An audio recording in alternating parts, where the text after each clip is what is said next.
نحمده ونصلي على رسوله الكريم اما بعد فاعوذ بالله من الشيطان الرجيم بسم الله الرحمن الرحيم رب اشرح لي صدري ويسر لي امري واحلل عقدة من لساني يفقهوا قولي۔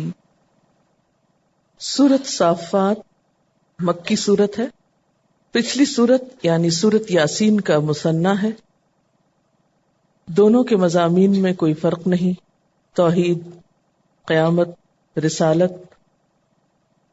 توحید جو اس پورے گروپ کی روح ہے اس صورت میں بھی نمایاں ہے، لیکن اس صورت میں توحید کو ایک خاص انداز سے پیش کیا گیا ہے، اور وہ ہے ملائکہ کی الوہیت یا ان کے الہ ہونے کا رد۔ 5 رکوع ہیں، 182 آیات ہیں۔ بسم اللہ الرحمن الرحیم۔ والصافات صفا فالزاجرات زجرا فالتالیات ذکرا ان الہکم لواحد۔ قسم ہے صفے باندھنے والوں کی، قطار در قطار، صف در صف، پھر ڈانٹ دینے والوں کی، ڈانٹ دینا، پھر تلاوت کرنے والوں کی، تلاوت کرنا یا ذکر کی۔ ان الہکم لواحد، بے شک تمہارا الہ البتہ ایک ہی ہے۔ یہاں صافات، زاجرات اور تالیات سے مراد فرشتے ہیں۔ مفسرین کی اکثریت کی یہی رائے ہے۔ صافات صفا، صافات کا لفظ صف سے ہے، صاد فے، کسی چیز کو سیدھے خط پر کھڑا کرنا، یعنی لائن بنانا، جیسے انسانوں کو ایک صف میں کھڑا کیا جاتا ہے یا درخت وغیرہ ایک لائن میں لگائے جاتے ہیں، یا کسی بھی چیز کو برابر کی لائن میں رکھنا۔ اور یہاں پر مراد ہے فرشتے، اور اس سے پہلے لفظ واو آ رہا ہے جو قسم کے لیے۔ قسم ہے ان فرشتوں کی جو صفیں باندھتے ہیں۔ یہاں فرشتوں کی ایک خاص خوبی یا صفت بیان کی جا رہی ہے کہ وہ صف باندھنے والے ہیں۔ ایسے فرشتوں کی اللہ تعالیٰ قسم کھا رہے ہیں، اور اللہ تعالیٰ کا کسی چیز کی قسم کھانا اس کی تعظیم کے لیے نہیں ہوتا، بلکہ اس چیز کو گواہ بنانا مقصود ہوتا ہے۔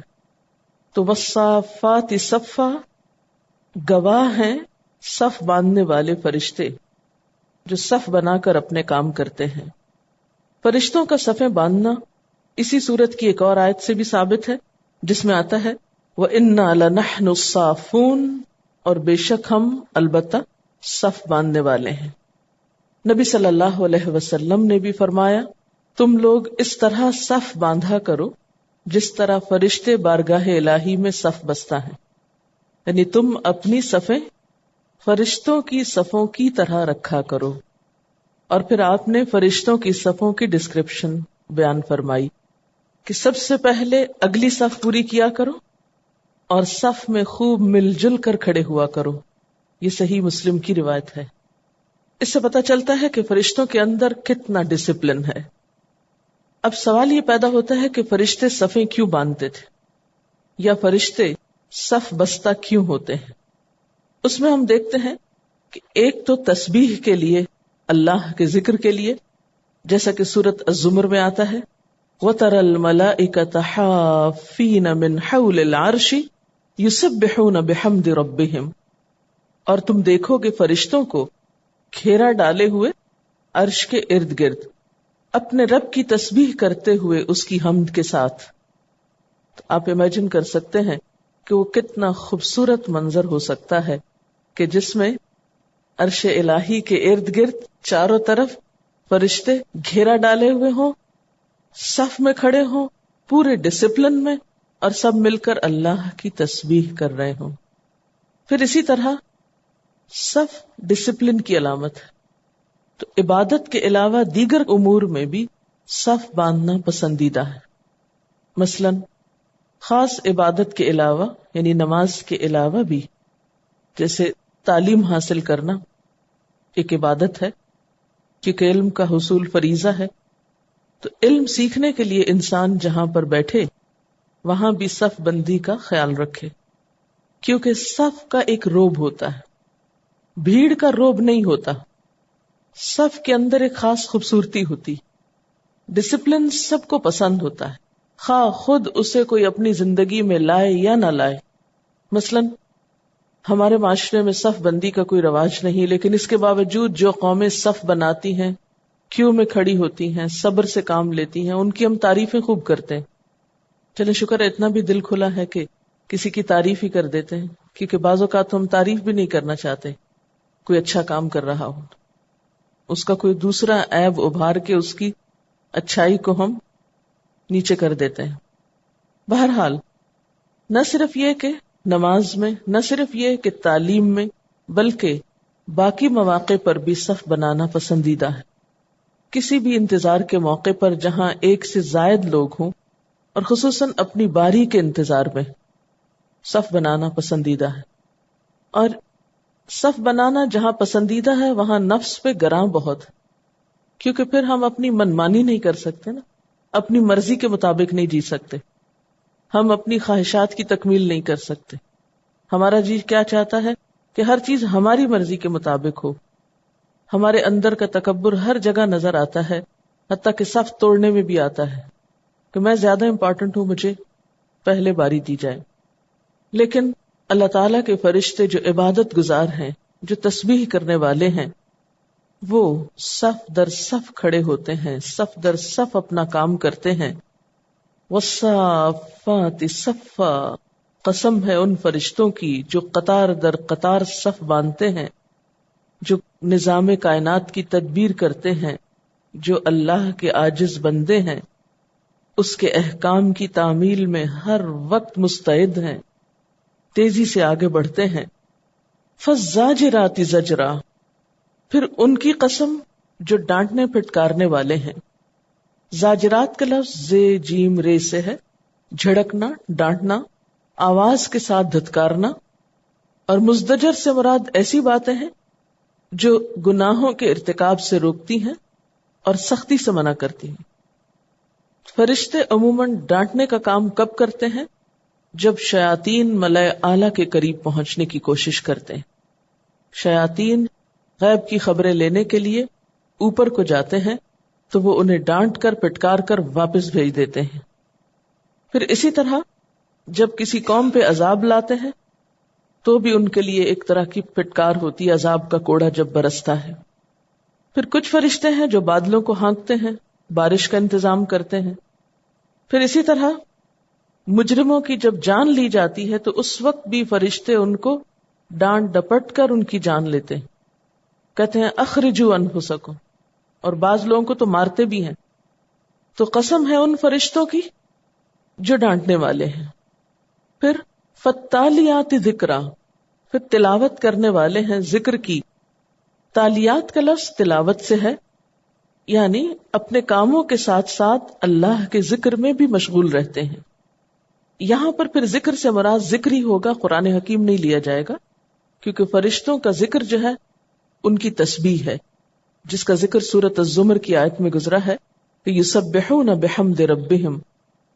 پھر اسی طرح جبریل امین نبی صلی اللہ علیہ وسلم کو آ کر اللہ کی کتاب سنایا کرتے تھے، ان کے دل پر اتارا کرتے تھے. نزل بہ الروح الامین علی قلبک لتکون من المنذرین.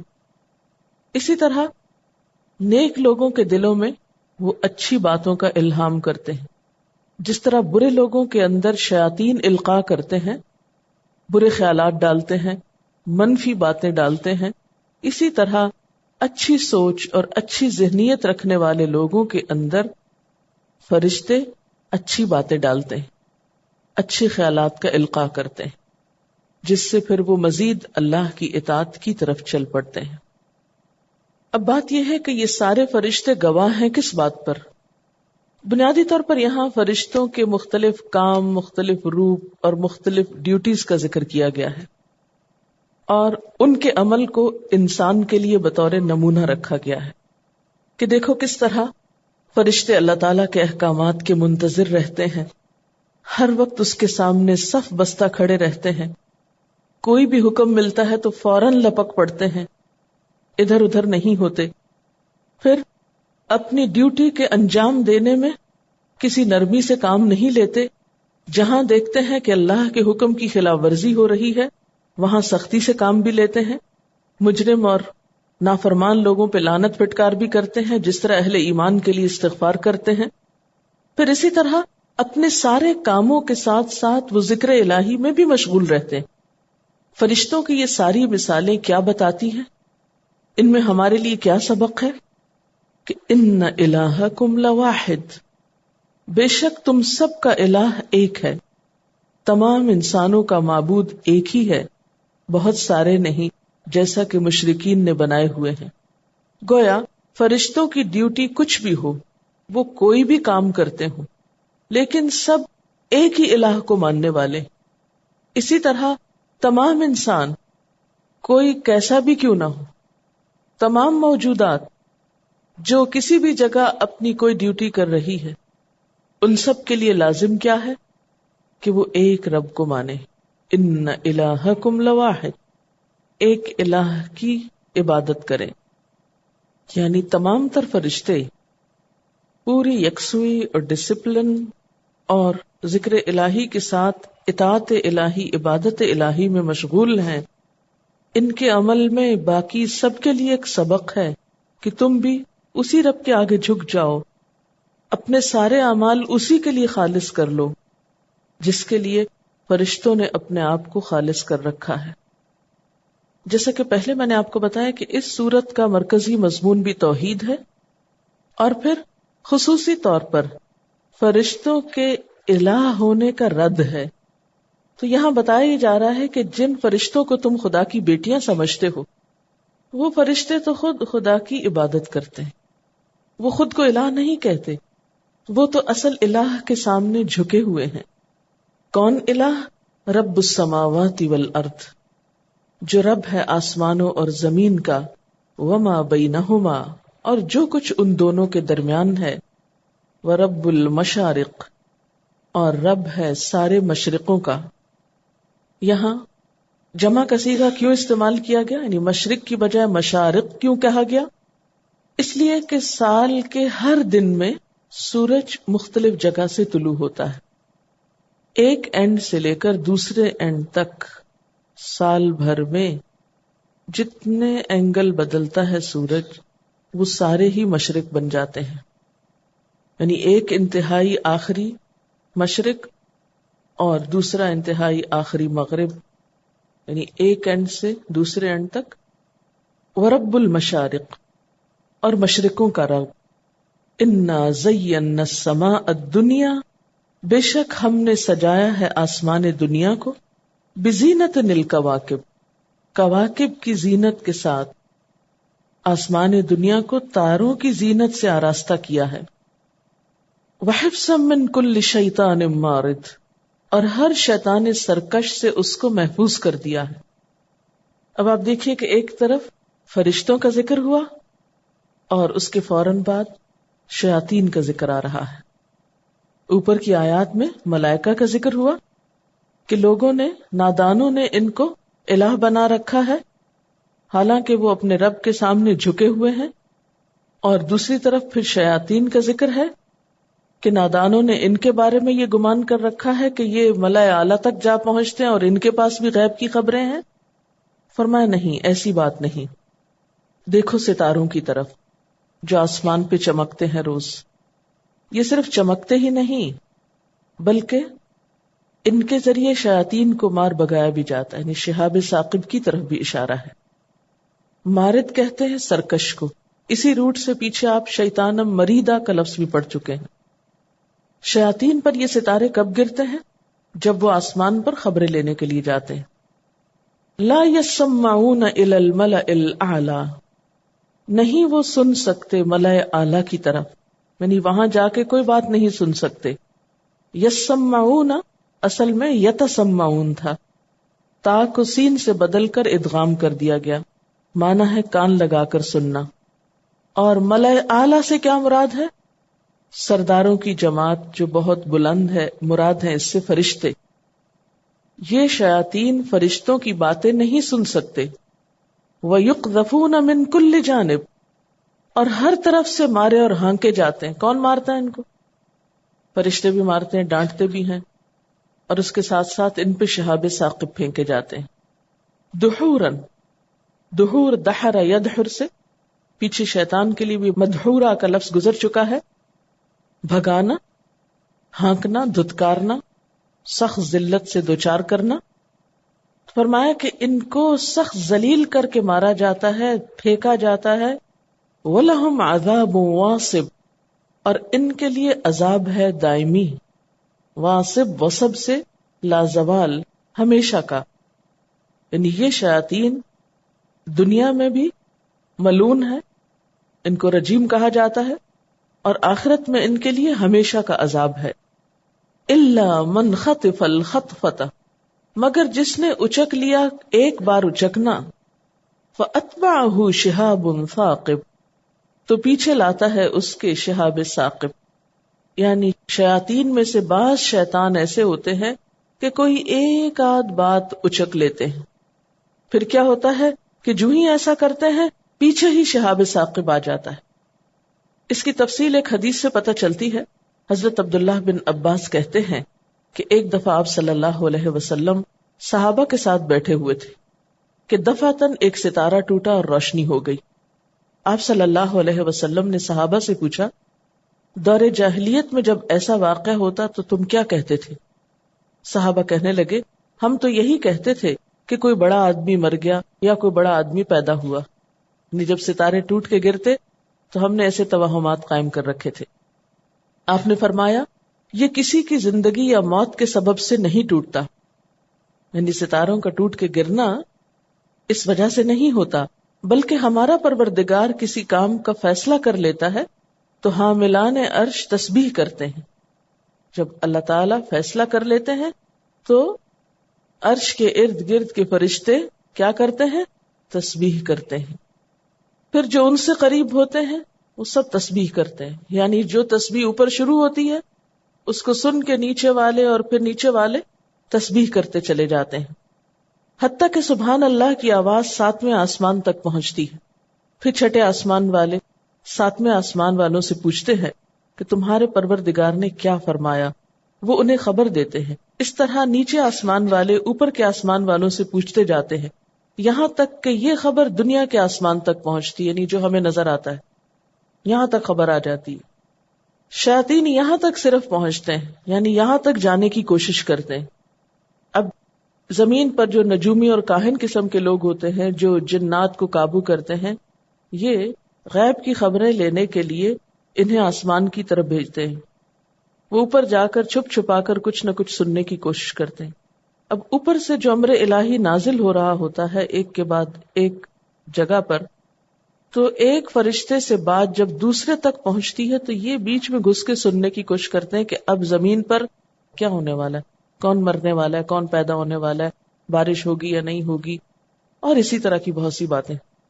جو ہی یہ شیاطین ایسی کوشش کرتے ہیں تو ان کے پیچھے شہاب ثاقب آتے ہیں. فَأَتْبَعَهُ شِهَابٌ ثَاقِبٌ.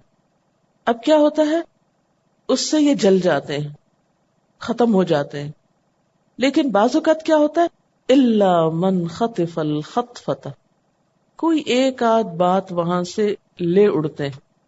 اب وہ بات فوراً آ کے زمین پر کسی کو بتاتے ہیں، پھر وہ نجومی یا غیب کی خبریں دینے والے اس میں 10 جھوٹ اور ملاتے ہیں اور بڑھا چڑھا کے لوگوں کو بتاتے ہیں کہ اس سال میں فلاں مر جائے گا.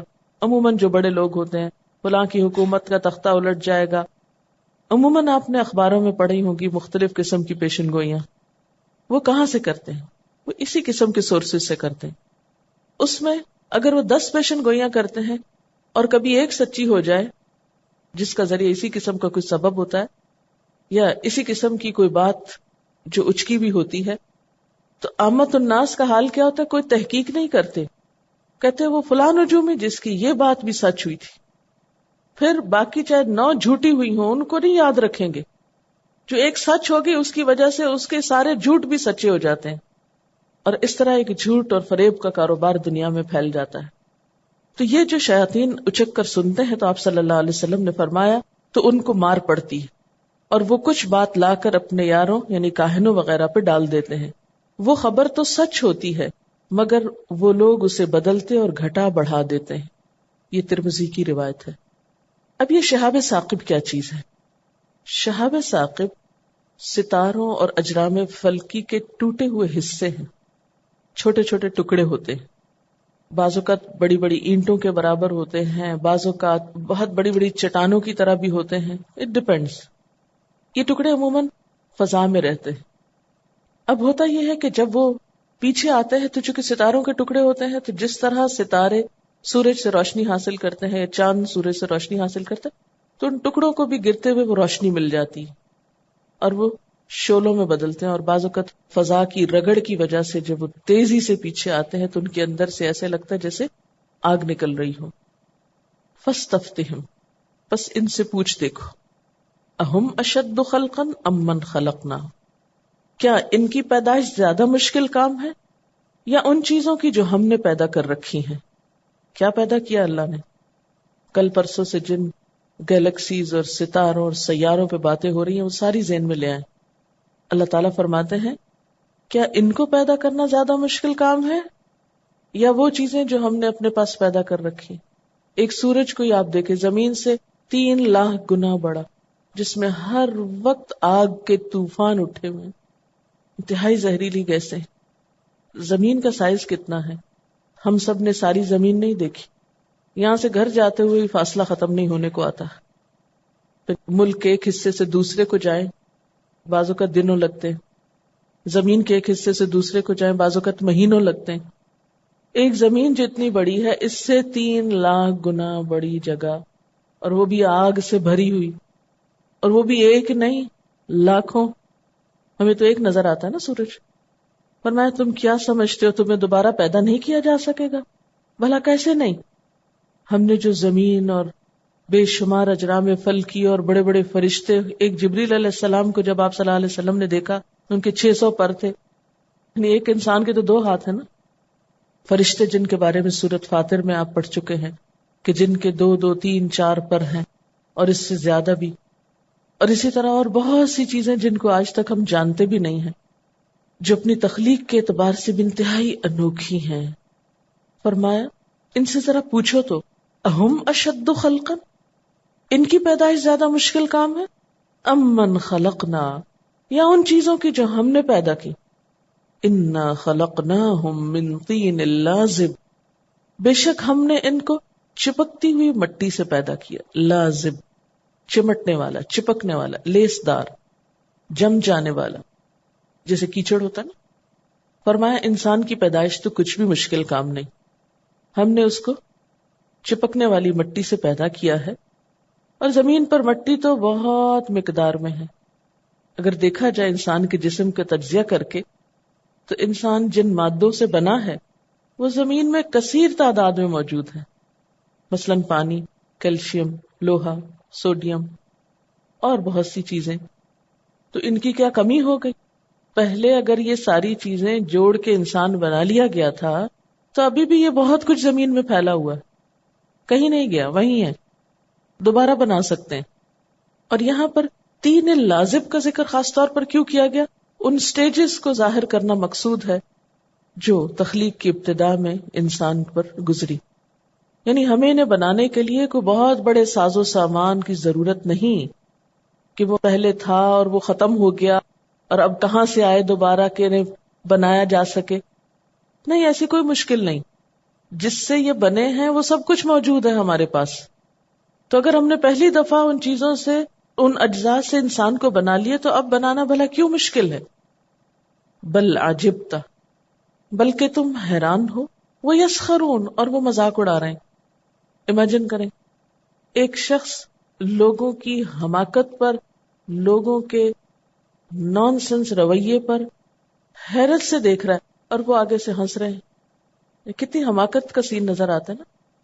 تم دوبارہ جی اٹھنے کا انکار کر رہے ہو. کتنی حیرت کی بات ہے. جس رب نے اتنی بڑی زمین اور آسمان بنا دیا وہ تمہیں نہیں بنا سکے گا. مٹی سے تم بنے ہو، مٹی ابھی بھی موجود ہے، پھر نہیں بن سکتے. اور وہ ہنس رہے ہیں آگے سے. یعنی اتنے واضح دلائل کے باوجود نہ ماننے کی کوئی وجہ سمجھ نہیں آتی. اسی وجہ سے آپ حیران ہو رہے تھے، آپ تعجب کا شکار. آخر کیوں نہیں مان جاتے؟ بل عجب تھا. اور ان احمقوں کا حال کیا ہے؟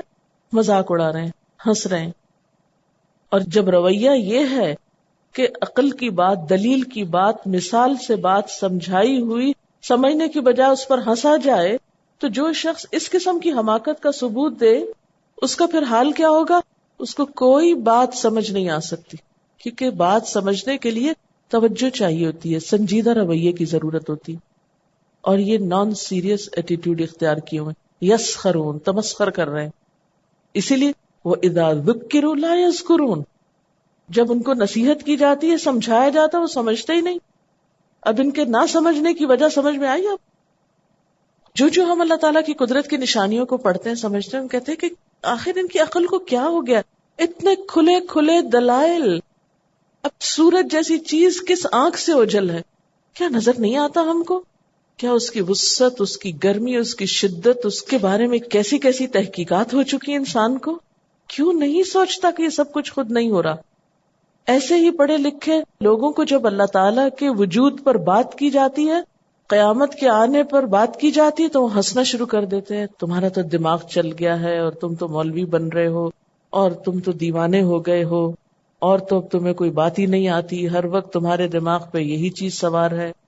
آپ ان کے انکار پہ تعجب کر رہے ہیں، یہ ہنس رہے ہیں.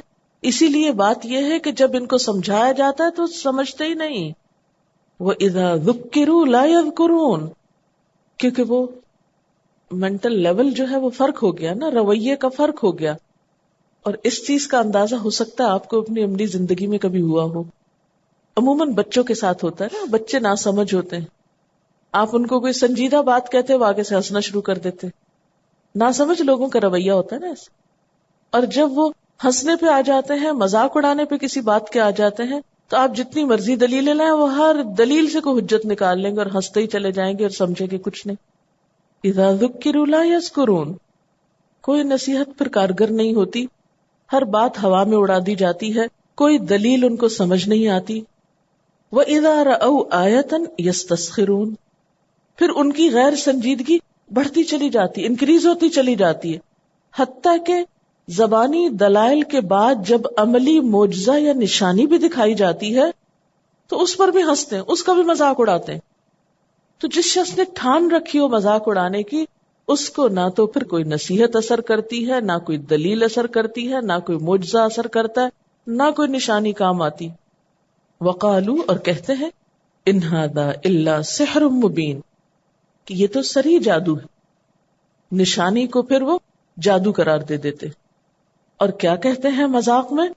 اذا متنا وکنا ترابا وعظاما انا لمبعوثون، کہ کیا جب ہم مر جائیں گے، ہم مٹی ہو جائیں گے، ہڈیاں ہو جائیں گے، ہم پھر اٹھائے جائیں گے.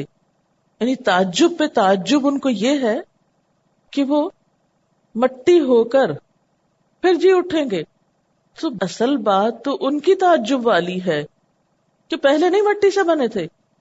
حیرت کی بات ہے، جس مٹی سے بنے ہو اس میں بدلنے پر دوبارہ تخلیق ہونے کی نفی کر رہے ہو. اسی مٹی سے تو پہلے بنے تھے. تمہاری عقل کو کیا ہو گیا؟ تمہیں یہ بات عجیب کیوں لگتی ہے؟ اور پھر صرف اپنے ہی دوبارہ جی اٹھنے پہ نہیں، اوا آباؤنا الاولون، کیا ہمارے پہلے باپ دادا بھی اٹھائے جائیں گے؟ یہ بات تو ان کو بہت ہی عقل سے بعید لگتی ہے. اسی وجہ سے تو وہ کہتے ہیں کہ یہ شخص دیوانہ ہے. وآخر دعوانا ان الحمد للہ رب العالمین. سبحانک اللہم وبحمدک نشہد ان لا الہ الا انت نستغفرک ونتوب الیک. السلام علیکم ورحمۃ اللہ وبرکاتہ.